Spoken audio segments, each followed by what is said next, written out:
Once upon a time, in a small village, there lived a young student named Hero. Hero was no different than the other children in the village. He played, laughed, and enjoyed the simple pleasures of life. But there was one thing that set him apart from the rest of the village children. He had no ambition in life. While other children dreamed of becoming doctors, engineers, or lawyers, Hero had no such aspirations. This worried his parents and the other elders in the village. They believed that ambition was essential for a successful and fulfilling life.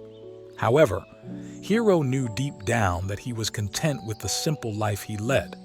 One day, a young student approached a Zen master seeking wisdom. "Master," he said, "I feel lost in life.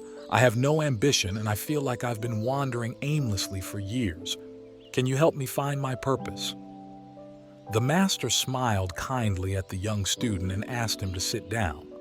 "Tell me," the master said, "what do you see when you look at the sky above us?" The student looked up at the sky and replied, "I see clouds, master." "And what do you see when you look at the mountains in the distance?" the master asked. "I see rocks, master," replied the student. The master nodded thoughtfully. "And what do you see when you look at yourself, my young student?" "I see nothing, master," the student replied, feeling embarrassed. The master smiled and gently placed his hand on the student's shoulder. "You see nothing because your mind is clouded with ambition," he said. "You are so focused on finding your purpose in life that you are blind to the beauty that surrounds you." The student was confused. "But master," he said, "isn't it important to have ambition and goals in life?" The master nodded. "Of course, it can be important to have goals and aspirations," he said. "But if your ambition is blinding you to the present moment, then you are missing out on the true wonders of life. There is no rush to find your purpose. It will reveal itself to you when you are ready. In the meantime, enjoy the journey." The student took the master's words to heart and began to focus on the present moment.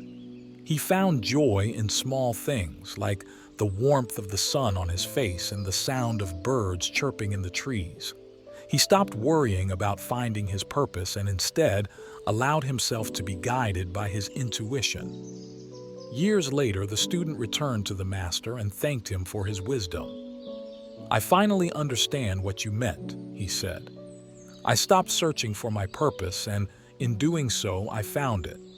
My purpose is to live in the present moment, to appreciate the beauty of life and to help others see it too."